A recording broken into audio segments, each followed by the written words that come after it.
القرآن الكريم. كل سنة وانتم طيبين يا حبايبي، رمضان كريم عليكم جميعا.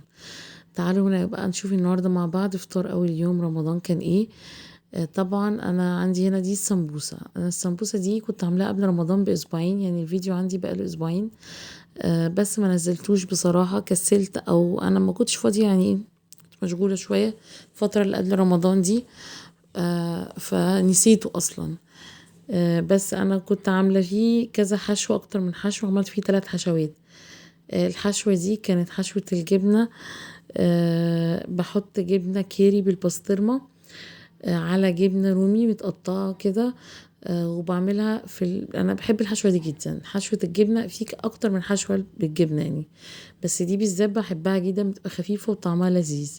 بعد ما تستوي كده تلاقي الجبنه فيها مطه كده، مع طعم الجبنه بالبسطرمه، قطع البسطرمه المتقطعه فيها بتبقى حلوه جدا. وبعمل برضو حشوه تانية بتبقى اقتصاديه شويه، بالجبنه القريش مع الفلفل المتقطع صغير مع الزيتون، مع حبه البركه. وبرضو عليها معلقتين كده جبنه فاتة، اللي هي بتبقى الفتة اللي بتبقى في العلب.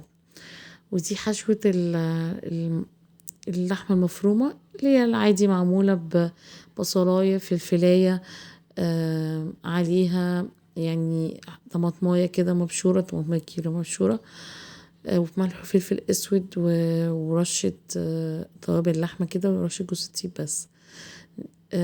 انا بعملها كلها وبجهزها في اطباق كده صغيرة على قد ايه القلية يعني، فبتبقى معمولة اطباق جاهزة على القلي على طول. دي حشو، دي بقى الكفتة المشوية. دي بعملها، اقول لكم المقادير ايه. مكونات خلطة الكفتة دي بسيطة جدا، وطعمها بجد حلو جدا جدا جدا. يعني انا بحب الخلطة دي اكتر حاجة بحبها في كل الخلطات اللي جربتها، وهي دي يعني احسن من محلات حياتي كتير. لو جربتيها بجد هتعجبك جدا. بجيب اللحمة، بحط عليها بصلاية مبشورة، بصلاية مش كبيرة قوي، صغيرة يعني او وسط كده، ببشرها كويس جدا. وبعد كده قصدي ببشرها وبعصرها كويس جدا، واحط التفل بتاع البصل بس، واشيل المية على جنب. هقول لكم دلوقتي هنعمل بيها ايه. وبقدونس مفروم، وفلفلاية مفرومة، والتوابل بتاعتي معلقة صغيرة ممسوحة كده بيكنج باودر، وكمان ملح وفلفل اسود، ورشة بسيطة كده جوز الطيب، وبهارات لحمة أنا بجيبها بعوف، بتبقى تحفة جدا، اللي هو أكياس بتبقى جميلة جدا.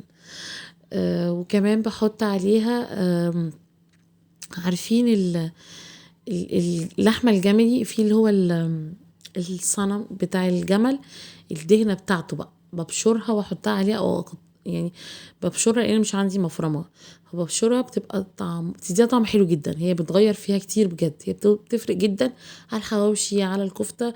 بجربوها في ده وده، بجد خطيرة، جربوها تدعولي. وهنا بقى فاكرين مية البصل اللي شلناها على جنب، حطيت على معلقة صلصة، او بتحطوا بشر طماطمايه ومعلقه زيت كبيره، واحنا بنصبع الكفته بندي ايدينا بيها. انا عملتها جهزتها بالشكل ده، وتبقى على الشوي على طول. عملت معاها فراخ مشويه، عملت معاها حواوشي والسمبوسه. ودي بقى خضار مشوي، بصل مع بتنجان مع فلفل، كل الحاجات دي، وهرستها مع بعضها بقى زي صوص كده، وعليه طحينه وليمون كده وملح وكمون، ومعانا طحينه برضو، معانا سلطه.